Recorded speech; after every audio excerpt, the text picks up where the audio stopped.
Today's box tells us, shh, I'm counting. It also tells us the project. The project, a Monstera project bag. Don't let them tell you you can't crochet all day, every day. Now you need never be without a project. This is how they introduce this project. So they continue to tell us about the yarn. Now, the yarn, they say that they are delighted to be able to include an independent yarn dyer's work. Vicki Brown Designs had created a bespoke Monstera yarn for this box, for this month. I'm not sure what month this box was for. It was one of the past boxes that I ordered. And it goes on to let us know that we are in for a treat. Then they continue with the skills. The project comprises of a bag which uses pretty much just one stitch, and Monstera leaves, which use all the stitches, aka the perfect balance of calm and crochet gymnastics. Okay, let's see what we've got in store for us. Hello, my name is Sig, and this is Essential Crochet. And you are always welcomed here. If you haven't already subscribed, I encourage you to do so. It doesn't cost you anything, but it really helps the channel out quite a bit. If you like this project or the content of this video, be sure to hit the like button so that I know I need to make more of it for you. Now, with all that said, let's get started. So the yarns supplied in this kit are called Stylecraft Special Aran. It's 100% premium acrylic, approximately 196 meters or 214 yards. They tell us it's naturally anti-peeling and that it knits to all Aran patterns. So this yarn is machine washable. They suggest you dry it on a cool tumble dry. That you can even use a cool iron on this. Wow. I mean, being acrylic, I would be really nervous of that. And then, of course, it can be dry cleaned. They suggest that the hook size that we use for this is going to be a 5 millimeter or a US size 8 or H. So this is a UK yarn. The colorway is 1218, and the name of it is Parchment. And the yarn itself was actually made in Turkey. So that's interesting.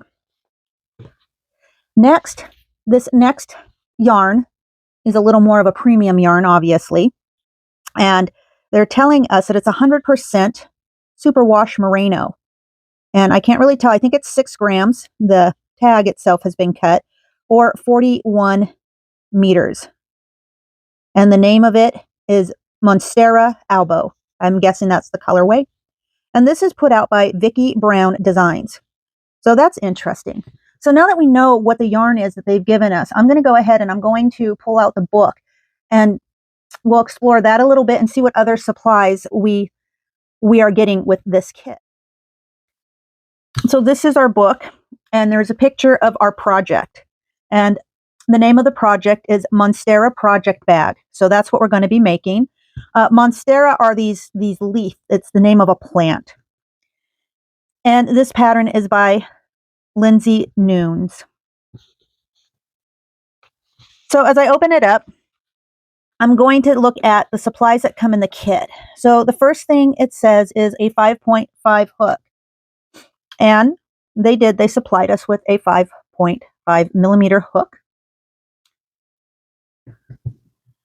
Next, the yarns. So the yarn A, Parchment, and the yarn B, Monstera, we had that.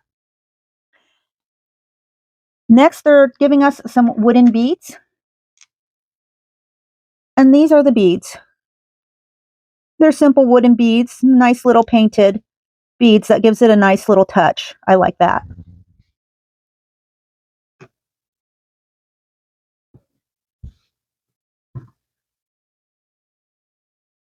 Next, they're giving us stitch markers. So we have the 5 stitch markers right here. And there are these little light bulb stitch markers. Those are always handy. And then a yarn needle. And the yarn needle did come with that. Now, it's not listed here, but they also gave us a little gift. And in the little bag, which I'm not going to show you because they're all terribly noisy, and so I save my ears and your ears from all of that. But in the little bag, they gave us another yarn needle, and then also this really pretty Monstera custom stitch marker. A little collectible item there. That was a nice little addition to this piece. Now, for those of you who aren't big on using stitch markers with all this dangly stuff off of it, because, you know, I'm kind of one of those people. While I really like the stitch markers and I think they look great and I love all the little unique collectible stitch markers, I don't use them because I don't want to risk them snagging any of the yarn I'm working with. I know not all stitch markers do, but that's just kind of where I'm at with it. However, what these are wonderful for is to use them as zipper charms. You know, zipper charms, they're great to be used as really any kind of charm. Hang them off the side of a purse, or the zipper is always a really good place to put them, you know, especially for kids or even yourself. I mean, zipper charms are fun and they're cute and they're non-obtrusive, but yet they add that little extra bit of creative flair, if you like. So it's all good. So that's a nice little surprise. So let me move all of this stuff out of the way and we'll explore the book a little more. So as per usual, we get, you know, the information as to how to access the video tutorial. And then, of course, your material list that you should find in your box. We get more information on the size and gauge of the piece. And then, of course, all your abbreviations. And then as usual, this is a box or a kit that comes from the UK. So be mindful of that and make sure that you convert whatever they're telling you into American terminology. Then you get your special notes, your pattern notes. That's really nice. And then we go through our special stitches. And as usual, I have some of the special stitches and patterns covered up with these Post-it notes because, you know, I'm not interested in infringing upon anyone's copyrights. So then they give you, and this right here where it says prepare your yarn, it's actually a little step-by-step instruction on how to take that hank of yarn that we have and get it wound into a ball without getting everything knotted up. On these smaller hanks, it's much easier to do that. A couple of simple steps. On the larger hanks, I would definitely prefer a ball winder. But since this is, and a Swift, of course a Swift, you need that. But this right here is small enough that the instructions they give you, and they're really quite unique. I'm really pleased that they did give them. They're really simple and anyone can do it as to how to wind your smaller hank of yarn. So that's really cool. Then next we go through the pattern for the bag.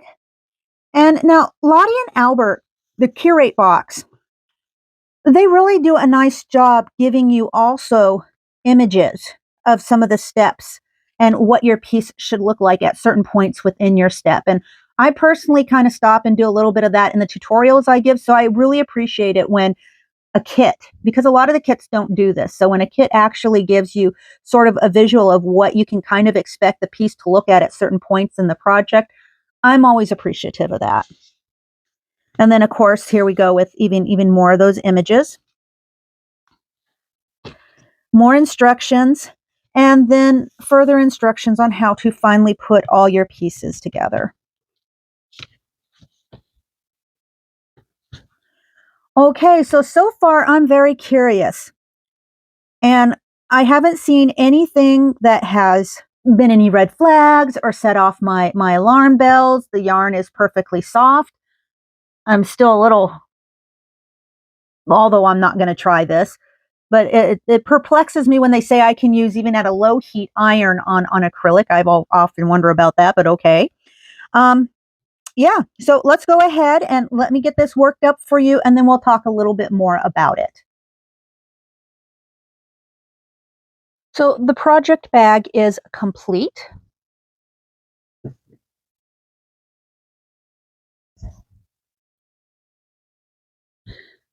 And the design itself, I can honestly say I liked the design. I think this is a great size for a project bag. This is one of those project bags where you have kind of the short handle and you'd put your handle over your wrist. And then, of course, you'd have your yarn inside the bag while you were working on your project. It kind of keeps everything self-contained. There were a couple of changes that I did make to the bag. So, for example, the drawstring was just one drawstring and the beads would have normally been together on the same drawstring. I happen to like two drawstrings because I think it just makes a nice, easier and smoother closing of a bag. I can open it a lot easier with less hassle, and I can close it and then simply tie it off as I choose to. Also, the other change that I made was with the Mystera leaves. So for our 25 grams, you would end up with either 4 or 5 leaves, depending on your tension. So it really depended on, if you had a really loose tension, you could get 4 leaves for your 25 grams. But if you had a tighter tension, or a tension that was closer to what was being advised or recommended within the pattern, you could easily end with 5 leaves. So I ended with 5 of these leaves. And so the 5th leaf, I just went ahead and sewed it to the bottom of the bag. Now, what was nice about the leaves was it gave you a little bit of a challenge, because while it's not quite Irish crochet, it's very Irish crocheted inspired. And a lot of the twists and turns you might make are something reminiscent of an Irish crochet piece. So that was really nice. I like to see that little extra bit of challenge put into an otherwise very simple and straightforward piece. Now, the yarn also for the Mystera leaf, it was just beautiful. It was nice yarn. I liked the variegated greens on the yarn, sort of the, oh, I don't know if you'd really call it variegated, but you know, it was speckled and multicolored. And so it gave you really a nice look for your leaves. And the colorway of the leaves work very well with the color chosen for the actual bag. They really did a good job matching similar values, and I really liked that along with the beads. So this really added a nice elevated feel and look to the piece. So I have absolutely no complaints about that. I'm really happy with that. Now, if I were to do this, having already done it, I can tell you, while I really liked the yarn, especially for an acrylic yarn, I personally didn't feel this yarn was best for this bag. The yarn's a little elasticy. It lacks structure. Now, this yarn in a nice drapey sweater would be just beautiful, but for this bag, personally, I'm not thinking it would have been my choice, because a bag like this is going to need structure because it's going to get a lot of use. And so you don't want it to easily be pulled out of shape, or you don't want it to get so stretched or pulled that things start falling out of these holes, right? Because the whole thing is basically, as you can see, done in pretty much in a double crochet.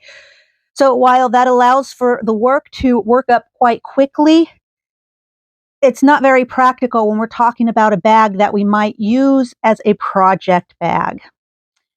So what I am going to do, I didn't do it yet, and I didn't have that ready for the end of this video, but I'm going to simply remedy that personal discrepancy, or that discrepancy that I feel is probably more my personal taste.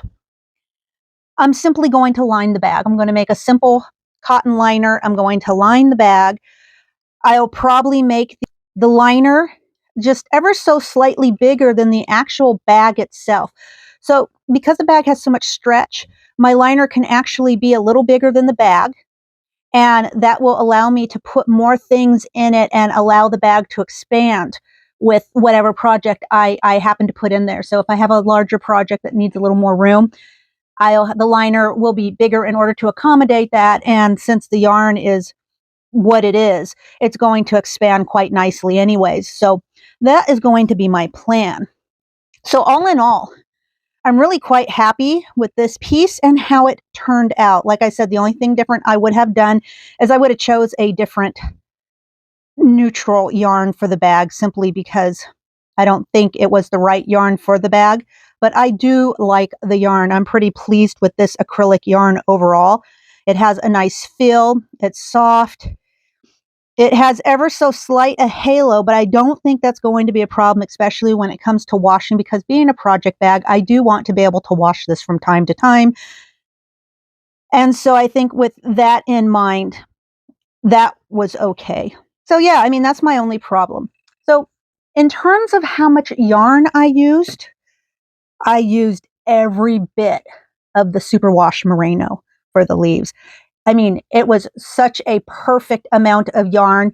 I felt like I was playing yarn chicken a little bit with it. I wasn't sure if I was going to get that last or that fifth leaf finished, but I did. I got it finished, and I had just enough yarn left to use to sew the leaf on. So whew, that was good. As far as this natural colored yarn that the bag is actually made of, this acrylic, this is how much of the acrylic I had left. So really, they gave plenty. And if you decided that you didn't want to use this as a project bag, that you wanted to use this as like a regular cinch bag or a purse, really, they gave you enough yarn that you could still actually crochet a nice long strap, even a strap long enough to be used as like a crossbody strap. So that's really nice as well. And if I were to do that, especially being a crossbody strap, I would also recommend making a kind of lining for that, just to add some stability and strength to the strap. So all in all, I would say this project was a hit. What do you think? Was it a hit or a miss?